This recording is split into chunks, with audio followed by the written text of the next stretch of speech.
you have to be streetwise, but also you have to have it physically and mentally up here. Because this here will make or break anybody. Anybody, and it's easy for people to say, oh yeah, I could do that. Really? Well, let's see you come out here and try it. Yeah. When it's 0 degrees, when it's raining, Yeah. when it's cold, first at 2 or 3 o'clock in the morning, when you're hungry, when you're thirsty. Gareth, it's so nice speaking to you right now, and thank you for taking your time out to talk to us. I want to ask you first of all, how old are you? I'm now 49. 49. And how long have you been homeless for? Roughly for about a year. A year. Gareth, how did you initially end up being homeless? Believe it or not, I actually served in the British Army. Okay. I did 10 years. I 10 served years. in 4 Parrot Regiment. Did my training at Bryce Norton. Got my wings at Bryce Norton. Broke my leg at Bryce Norton. Okay. My first deployment was Basra. Spent 6 months in the Gulf. Okay. Fighting the Taliban. Came out of there, went to Northern Ireland. Got hit a few times in Northern Ireland. Okay. Then went to Germany, Cyprus. When you say you got hit a few times, what do you mean by that? Well, in other words, your IRA decided that they don't like English soldiers, so we'll take pot shots on them. Okay. So, but the worst thing that happened to me was our second deployment back in the Gulf. We were on I&D patrol, jumped out of a Saracen, and the whole thing went up. My best mate rolled underneath, took him from the waist down. Ooh. I jumped in after him, covered in claret. Sniper on the roof, took 2 in the shoulder, 1 in the leg. You? Yeah, Okay. yeah. Picked my mate up, screaming for a paramedic. Got him to Basra. Unfortunately, he bled out, died. The guy was probably 34, married 2 kids. Now, people seem to think that, they've had a tough life. Yeah. But let me tell you something. There's nothing more tough than what I'm doing now. I've fought 2 wars and came out. Yeah? But this is hard. And you said earlier that even the toughest couldn't survive here. It's very difficult. No. Believe you me, there's 2 things you need to survive on the Yeah. street. What are those? 1, you have to be a fighter, a warrior.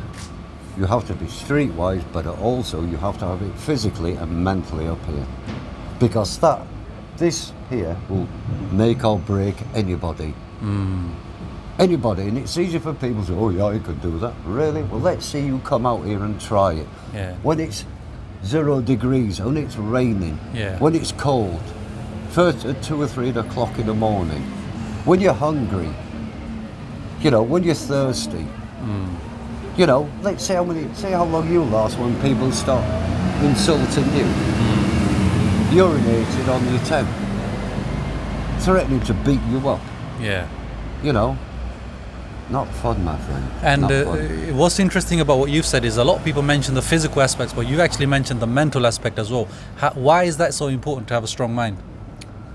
Because if you don't have a strong mind, then you are going to get depressed. Depression leads to anxiety. Anxiety leads to suicide. And for some people, unfortunately, they're not stronger than others. And sadly, because the government, who, in my opinion, got shed loads of money to look after, the street homeless, and they didn't. Well, not just the street homeless,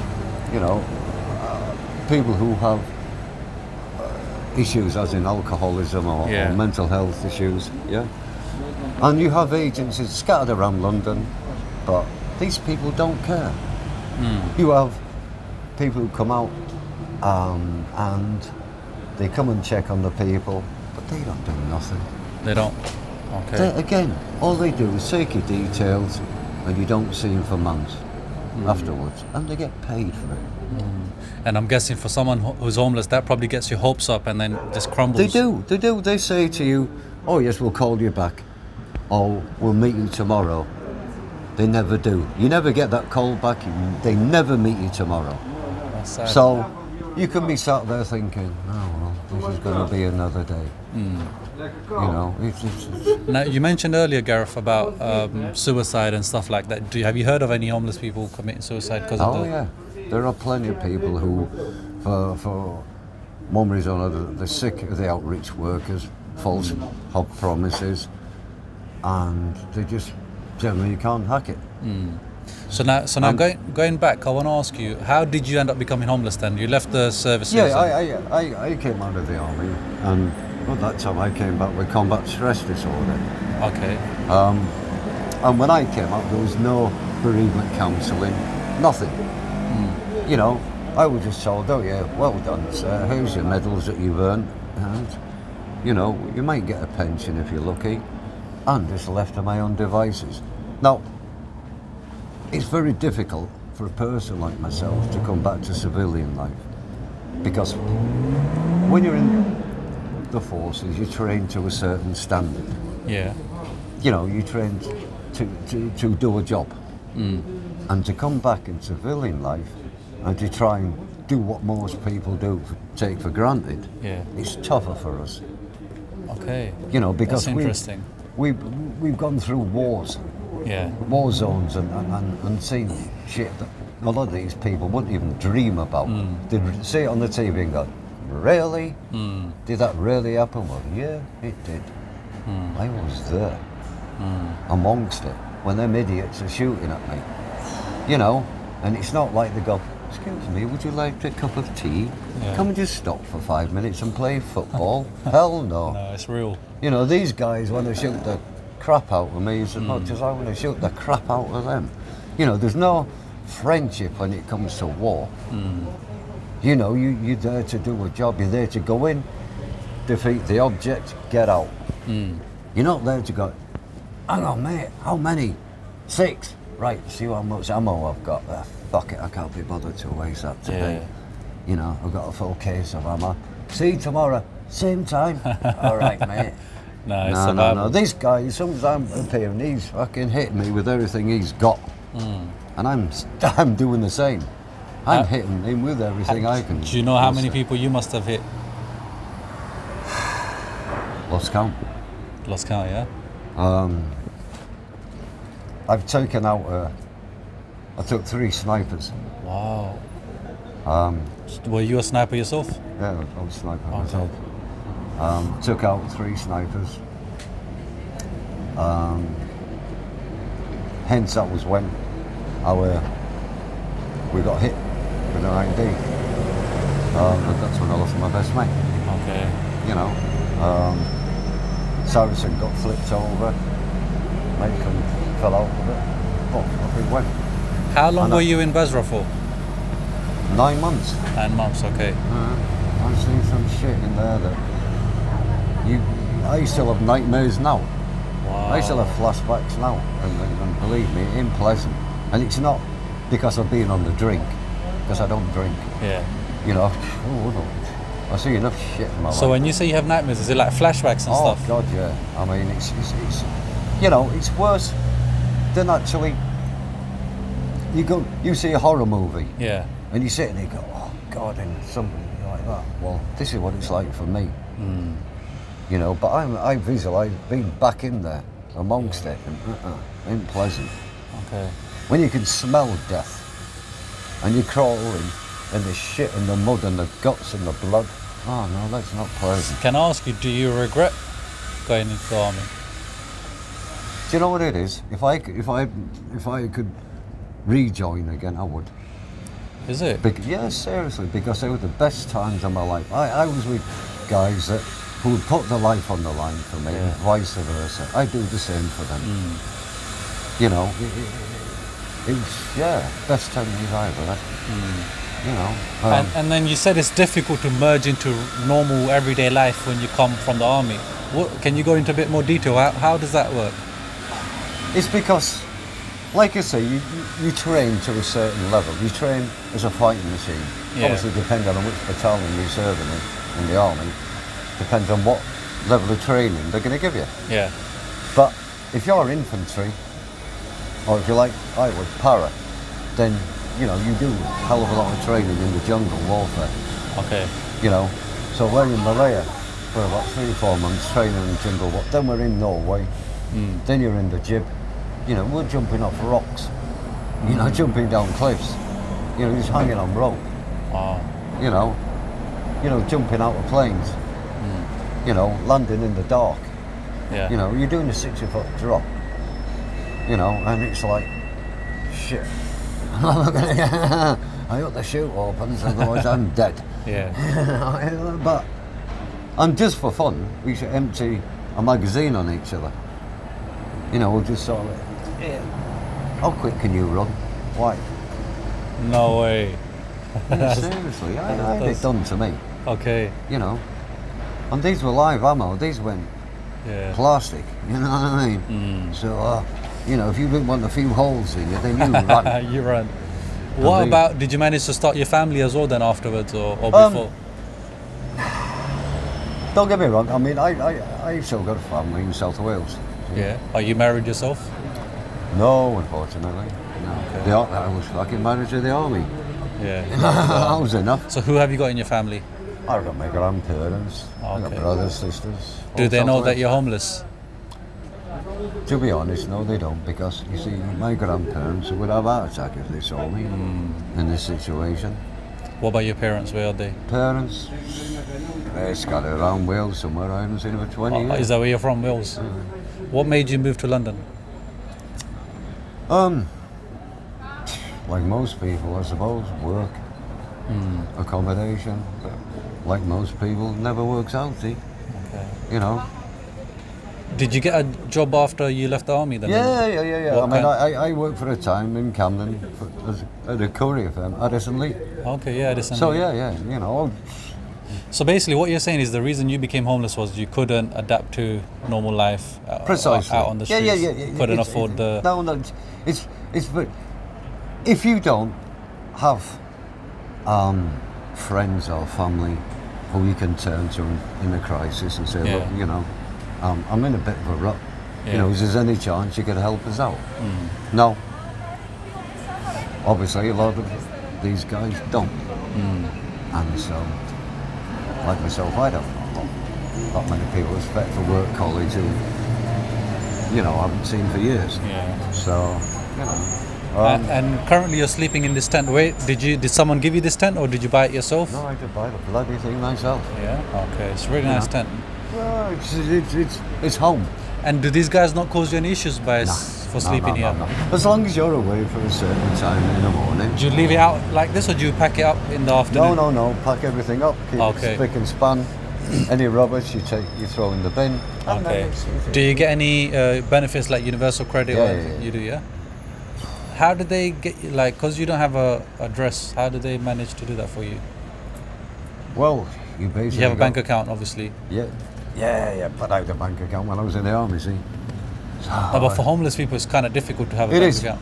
In fact, to be honest, it's not just bank accounts at homeless for people. GP services are homeless for people Yeah. as well. Hospital appointments. You know, general things like the people who do it every day. You know, and you know, it's people take it for granted. They walk past and they go, "God, yeah, you know, I could do this." No, you couldn't. So, Gareth, what would you say is the nicest thing someone has done for you since you've been homeless? Well, I suppose give us handouts. Yeah. You know, give you food. And what would you say is the meanest thing someone has done to you? Spat on the tent, urinated on it, tried Oh. to set it on fire. Set nicked it my on fire as sleeping well? bags. Okay. Oh yeah, I mean, And these are drunk people or people? no, these ain't drunks. You know, drunk people tend to leave you alone.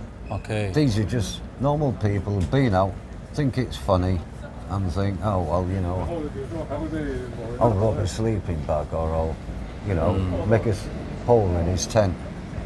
It's horrible. Well, It's horrible. some people just don't have respect, Yeah. and that's what it boils down to.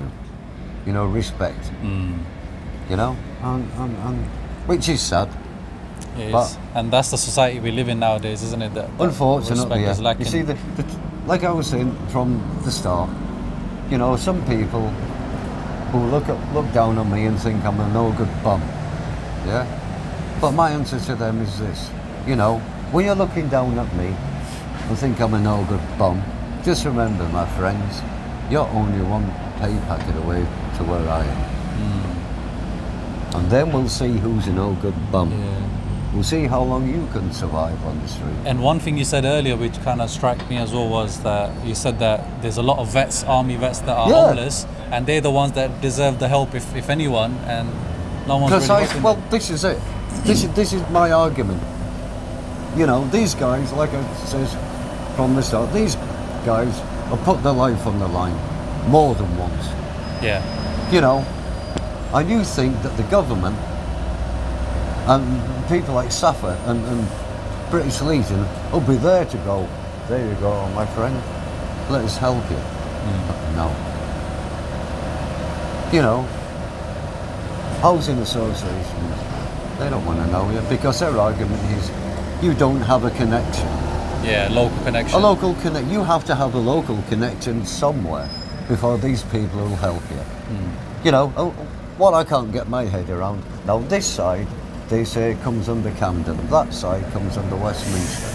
So my argument is, well, if that's the case, if I'm in the middle of the road, who do I come under? Yeah, you're on the border. Exactly. Yeah. And then this is where you get the outreach workers arguing like hell and saying, well, you know, are we going to help him? No, we're not. You don't come under us, you come under Westminster. So you get them idiots and they go, oh no, you know, we don't help these people, you come under Camden. And you also said, especially if you're not on drugs or not an alcoholic, it's even more difficult.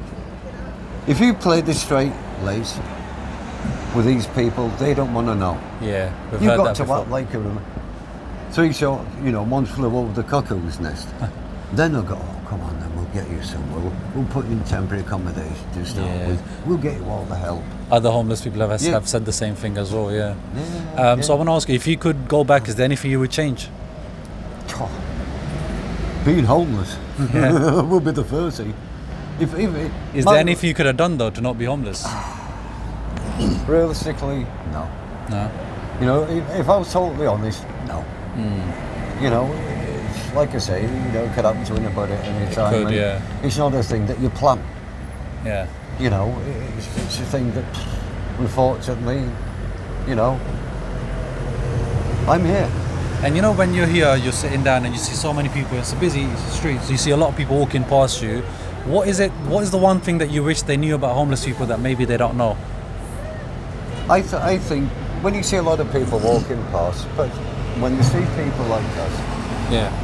you know, they should just look down at us and think, you know what, maybe if I just spent 5 minutes getting to know that person instead of judging that person, yeah, because then they feel better for it. Because we're not all fucking, you know, raving lunatics. You know, some of the people on the street, believe it or not, are quite intelligent. You have professors, doctors, Really? you know, yes, solicitors, barristers, judges, all ended up on the street at some point. So, you know, you can't. My grandparents always says to me, you should never judge a book by its cover. Yeah. You know, but these people do, and to me it's wrong. It's better to get to know the person first, isn't it? Precisely. Now, And finally, I want to ask you then, people that are going to watch this video, what would your message be to the world? What would you want them to know?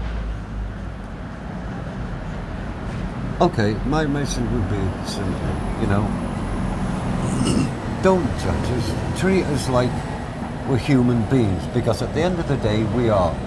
We're normal. We haven't got 6 heads on our shoulders or 5 ears. I don't have a green face and walk like a moron. You know, respect us and we will respect you. You know, manners don't cost nothing. It doesn't. All it takes is just, even if you don't want to give us nothing, since I've been on, let me tell you something before I finish. Since I've been on this street, I've never once begged or asked for anything. Yeah, because it's called pride. So if the people are looking at this and seem to think that all we do all day is sit around begging in shopways, no, we don't. We've got, especially myself, I don't. I've got better things to do with my time. You know, I respect most people, and all I'm asking them is to give me the same. Respect back. Now, believe it or not, Gareth, there's a lot of people that actually want to help the homeless people as well, and they actually donate money to us, and with the money we also try and help the homeless. What would your message be to those people that that donate money to help the homeless? From the bottom of my heart, I would say thank you very much. You know, and I genuinely mean that. I would say thank you very much. You know, because, and you know, we we need people like you. Thank you. Because nobody else cares No about one else us. is going to do it, yeah. Nobody else is going to do it. If it weren't for people like you, we'd have nothing.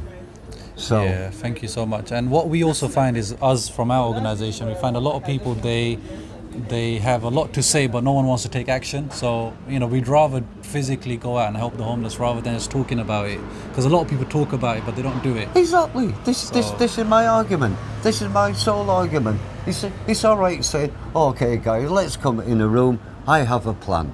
Now, let's walk around. Count how many homeless. All right, 16. Okay, now, let's just check. Does that person have a tent? No, he doesn't. Well, we need to get a few tents. Right. Does that person have a decent sleeping bag that can keep him warm? No, he doesn't. Well, let's sort out that. Yeah. Does he have a blanket, a decent blanket? Well, let's sort out that. Does he have a warm jacket? Let's sort out that. Exactly. Does he need food? Let's sort him out that. Yeah. Does he need water? Let's sort him out that. It's not rocket science, is it? Yeah. It's only human, nature, isn't it? Yeah. It's just beggars belief. If people can't do that, innit? Well. Very well put, and honestly, what you've shared with us is amazing, and plus you're speaking from experience, so thank you so much for sharing that with us. We also have for you a gift card for Tesco, so you can buy anything from there. It's up to £30 on there. Nice. And whatever you need, you can go and spend the money there, yeah? And you mentioned food. Is it okay if we get you some food as well from the shop over there? KFC. Yeah? Is that okay? Yeah. Yeah, thank you. What would you like? Chicken and fries and a Coke. All right, we'll do that for you, yeah? Yeah. Thank you so much, Gareth. Guys, God bless you. You've been marvellous. I thank you from the bottom of my heart, and I really mean that. Thank you sincerely. so much. And I hope that this does get out to the right people, and they do listen and appreciate what we've just been discussing. Exactly. And Because especially... we need to get it out to the right people, don't we? 100%. The message needs to be heard. Yeah. It's all right. Some of these people say, well, I think I know what these people need. Well, do you really? Well, if you know what these people need, then for crying out loud, do something about it. Yeah, where is it? Where is it? Don't talk about it. We all could sit round the table till the cows come home and talk. You want to do something for these people, you come out here and do something for these people. Very well Make said. sure that these people have got tents if they haven't got one. Make sure these people have got sleeping bags if they haven't got them. It's not hard, is it? It doesn't cost a bloody fortune, does it? Huh? Make sure they've got food or water if they need it, innit? It's simple as well. It's not difficult. Simple things that people take for granted. Well, I'm sure they've got the message. Thank you so much for your passionate speech. God bless you. Gareth, Georgie, we got your meal. Grab this for me, please. I certainly will, brother. And one for you. Thank you very much. Georgie, Thank you very much. Thank you, Appreciate it. And enjoy it, yeah? You too. Thank you very much. Yeah, that's for you. Thank you All right, Thank you guys. very much. Take care, yeah? God bless you guys.